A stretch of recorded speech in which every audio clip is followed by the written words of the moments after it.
کہ یار اس انجیکشن کو اگر نہیں لگایا گیا یہ بندہ مر جائے گا، اور میں دلیل سے ثابت کرنے آ گیا تو اس میں ایک نئی ڈیبیٹ شروع ہو جائے گی. اس کو سمجھائے گا کون؟ کیونکہ اس کی عقل ڈاکٹر کی عقل کے برابر نہیں ہے.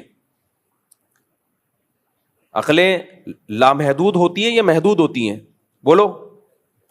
دنیا میں کوئی انسان ایسا ہے جسے اللہ تعالی نے غیر محدود صلاحیت دی ہو؟ کوئی ہے ایسا انسان؟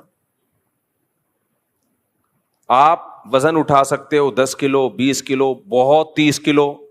کیا دنیا میں کوئی ایسا انسان دیکھا جو لامحدود ویٹ اٹھا سکتا ہو؟ ہے بھائی؟ تو بھائی ہمارے بازوؤں میں وزن اٹھانے کی طاقت محدود ہے. کتنا ہی بڑا فنٹر ہو ایک وقت کے بعد جا کے عاجز آ جائے گا.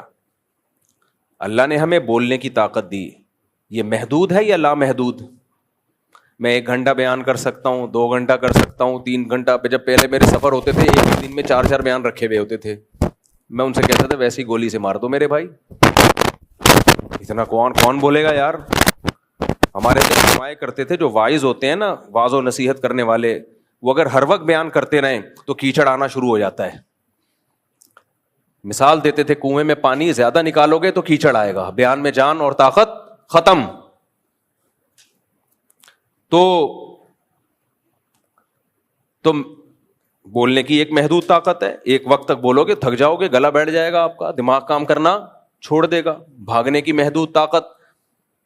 ایک خاتون گئی کہ میرا بچہ، میرے شوہر جو ہے ڈاکٹر نے ان کو کہا کہ آپ کے شوہر بیمار ہیں تو ان کو چاہیے کہ واک کیا کریں. نفسیاتی ڈاکٹر تھا، دماغی ڈاکٹر ہوتے ہیں نا، جو نفسیاتی تو نہیں کہنا چاہیے، نفسیات کا علاج کرنے والے. نفسیاتی کا مطلب تو خود بیچارہ نفسیاتی، لیکن وہ تھا بھی نفسیاتی. بعض ڈاکٹر لوگوں کی نفسیات کا علاج کرتے کرتے خود کیا ہو جاتے ہیں. یہ میرا ٹاپک چینج نہ ہو جائے، یہ جو ٹاپک لے کے چل رہا ہوں بیچ میں قیام طعام بہت آتا ہے. یہ بھی اس کی علامت ہے بھائی. جو سائیکیٹرسٹ ہیں ان کو بھی چاہیے کہ روزانہ 2-3 پیشنٹ سے زیادہ مت دیکھا کریں، کیونکہ کسی نفسیاتی سے کو ڈیل کرنا اور اس سے بات چیت کرنے سے آدمی خود بھی کیا ہونا شروع ہو جاتا ہے؟ نفسیاتی ہونا شروع ہو جاتا ہے. میرے پاس کوئی وہمی آ جائے نا، ایسے کانپنا شروع ہو جاتا ہوں میں کہ مجھے وہم کا مریض بنائے گا.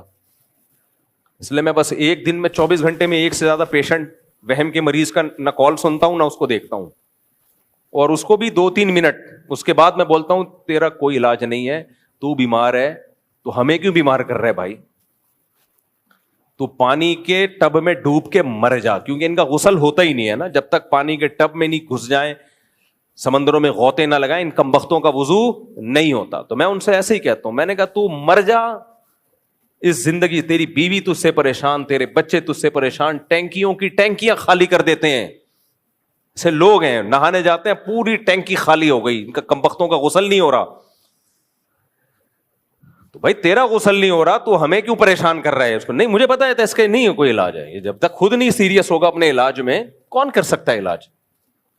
تو اب کتنے ڈاکٹرز ایسے ہیں جو سائیکالوجسٹ تھے، وہ علاج کرتے کرتے خود سائیکو ہو گئے، کیونکہ اپنی طاقت سے زیادہ بوجھ اٹھا لیا، اب اپنا علاج کسی اور سے کروا رہے ہیں. تو یہی ایک ڈاکٹر تھا جو علاج کرتے کرتے کیا ہو گیا؟ سائیکو پیشنٹ بن گیا. تو ایک خاتون نے کہا کہ انہوں نے خاتون کو مشورہ دیا کہ اپنے شوہر کو بولو واکنگ کیا کریں. تو انہوں نے کہا وہ تو ماشاءاللہ 20 سال سے واکنگ کر رہے ہیں. 20 سال سے کیا کر رہے ہیں؟ واکنگ. تو ڈاکٹر نے کہا پتہ نہیں کہاں نکل گئے ہوں گے، پکڑ کے لائے ان کو. جو بندہ 20 سال سے واکنگ کر رہا ہو وہ تو اب تک کراچی سے امریکہ پہنچ چکا ہو. خیر، تو اللہ تعالیٰ نے انسان کو طاقتیں محدود دی ہیں، لامحدود طاقت اللہ نے انسان کو نہیں دی ہے. تو ہر چیز محدود ہے. تو عقل لامحدود ہو سکتی ہے بھائی؟ تھنکنگ پاور لامحدود ہو سکتی ہے کہ سب کچھ انسان ہی فیصلہ کر لے کہ یہ بھی ٹھیک ہے یہ غلط ہے، اور اس پہ ایسا یقین ہو کانفیڈنٹلی کہ جو میں کہہ رہا ہوں وہی ٹھیک ہے؟ نہ، ایسا نہیں ہوتا بھائی. کچھ چیزیں ایسی ہوتی ہے جہاں انسان جا سکتا ہے، عقل آپ کو وہاں تک لے جا سکتی ہے. کچھ چیزیں ایسی ہوتی ہیں کہ وہاں آپ کو ہتھیار ڈالنے پڑتے ہیں. کہ بھائی ہم نہیں فیصلہ کر سکتے, یہ انسان سے اوپر کی کوئی ذات ہوگی جو ہمیں بتائے گی. تو میں ڈاکٹر کی مثال دے رہا تھا کہ ایک پیشنٹ ہے, ڈاکٹر سمجھتا ہے کہ اس کو پین ہو رہا ہے ہارٹ میں یا کچھ مسئلہ ہو رہا ہے, فوراً انجیکشن لگ گیا تو یہ بچ جائے گا, نہیں لگا تو یہ مر جائے گا. اب ڈاکٹر انجیکشن لے کے کھڑا ہوا ہے, آپ نے ڈاکٹر سے ڈیبیٹ شروع کر دی, ڈاکٹر صاحب کائنڈلی مجھے یہ بتائیے گا, پہلے یہ دلیل سے ثابت کریں کہ میڈیکل سائنس کی کون سی کتاب کے کون سے صفحے پہ لکھا ہوا ہے کہ جمشید کو جب یہ والا پین ہو تو اس کے لیے یہ والا ٹیکا لگے گا. ڈاکٹر کے پاس ٹائم صرف 5 منٹ تھا. ڈاکٹر نے مطمئن کرنے کے لیے کہ جمشید تو لگوا نہیں رہا ٹیکا, چلو فوراً میں میڈیکل سائنس کی کتاب لے آتا ہوں, دکھا دیتا ہوں, بھائی یہ دیکھو یہ پڑھ لو. اب جمشید نے کہا کہ اس کی کیا دلیل ہے کہ یہ جو کتاب میں لکھا ہے یہ صحیح لکھا ہے؟ ہو سکتا ہے آپ نے غلط کتاب ہو, مستند کتاب ہو. اب وہ بحث میں لگ گیا. ڈاکٹر کو پتا ہے کہ 5 منٹ سے زیادہ اگر میں نے دیر کر دی تو اس کا انا للہ ہو جائے گا. اب ڈاکٹر اگر آپ کا خیر خواہ ہے تو ہاتھ پاؤں باندھے گا اور ٹھوک دے گا. ٹھوکے گا بھی اس جگہ پہ جہاں, یعنی بازو میں ٹھوکنے میں تو یہ نا ذرا سا ہل گیا تو مسئلہ ہو جائے گا, تو اس پوائنٹ پہ ٹھوکے گا. کیا خیال ہے کہ بھئی فوراً انجیکشن ٹھوک دو, بحث بات میں ہوتی رہے گی. تو یہ جو ڈاکٹر نے انجیکشن ٹھوک دیا, یہ مریض کے ساتھ خیر خواہی کی یا نہیں کی؟ کہ مریض بے وقوف ہے, الجھ رہا ہے ڈاکٹر سے. مریض بے وقوف ہے, الجھ کس سے رہا ہے؟ ڈاکٹر سے. تو یاد رکھو انسان بے وقوف ہیں, الجھتے ہیں کس سے؟ اللہ سے. کس سے الجھتے ہیں؟ اللہ سے.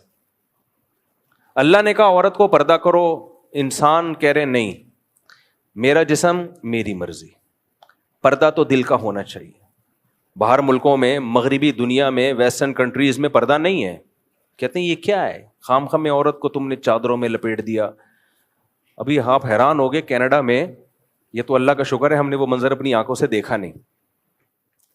کینیڈا میں ہمارے جانے کے بعد اگلے دن, میرے جانے کی وجہ سے نہیں ویسے ہی, کچھ لوگ مرد اور عورتیں بالکل برہنہ احتجاج کر رہے تھے.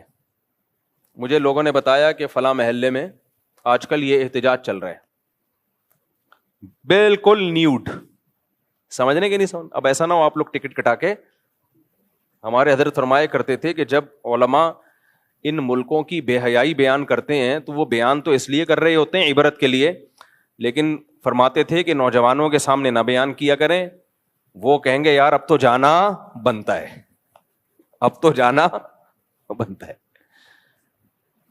تو بالکل نیوڈ ہو کے نا لوگوں نے بتایا احتجاج ہو رہا ہے, مرد بھی اور عورتیں بھی. احتجاج کیا ہو رہا ہے کہ لباس کی جو تھوڑی سی پابندی رہ گئی ہے اس کو ختم کیا جائے, کیونکہ یورپ, امریکہ میں, کینیڈا وغیرہ میں پابندی ہے, آپ بالکل نیوڈ نہیں گھوم سکتے, 2-4 اسٹیکر آپ کو چپکانے پڑیں گے.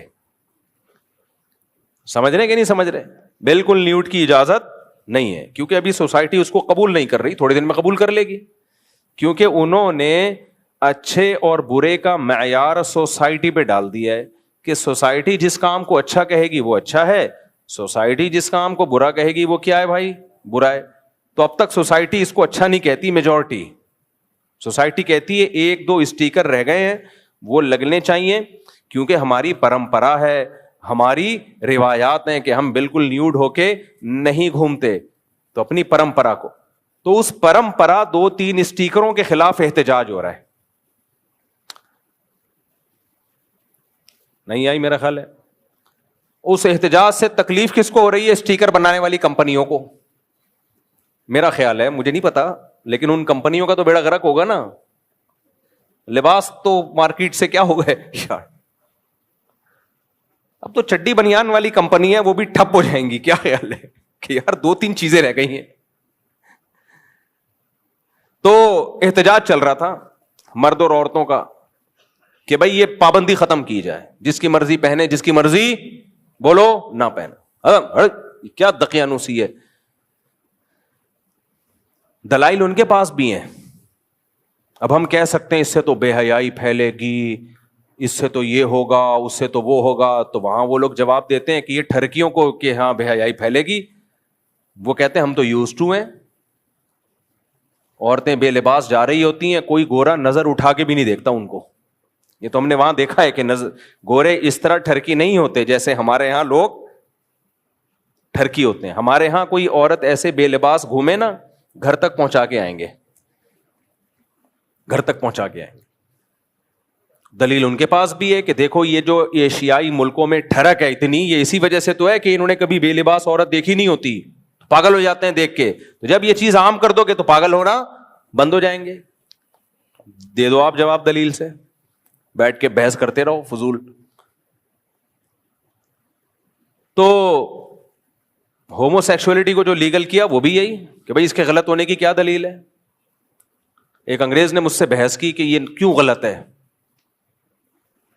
میں نے کہا بھائی غیرت کوئی چیز ہوتی ہے, ان کی غیرت کیا ہے بھائی, واٹ از غیرت؟ یہ تو کلچر بتاتا ہے یہ غیرت ہے, یہ بغیرتی ہے. بولا چلو آپ بحث کر سکتے ہو بھائی, اس سے نسل ختم ہو جائے گی, ہو جائے تو نسل بچا کے کیا کرنا ہے.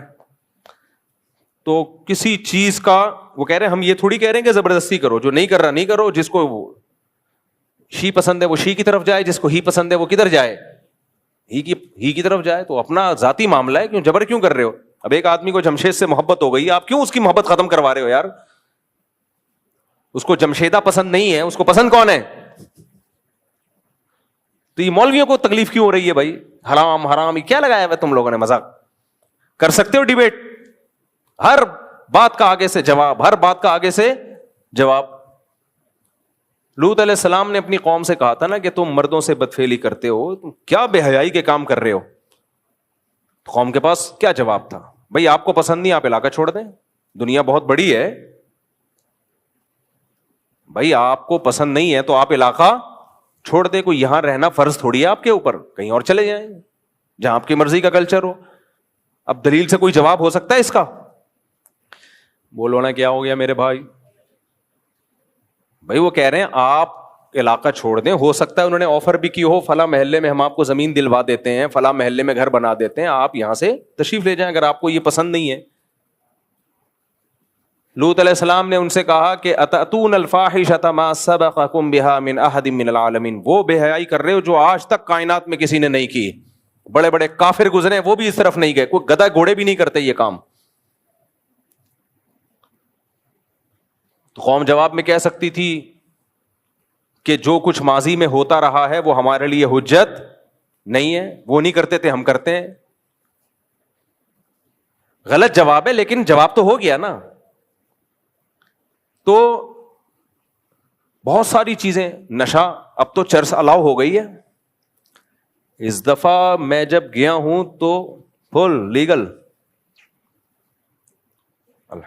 ان ملکوں میں چرس کیا ہو گئی, مجھے لگ رہا ہے کہ تم سب بھاگ نہ جاؤ کہیں, وہاں ڈر لگ رہا ہے مجھے. چرس کیا ہو گئی, یہ تو میں اپنے بیانات میں کہا کرتا تھا کہ چرس بھی یہ لیگل ہو جائے گی, اب پتہ چلا ہو گئی,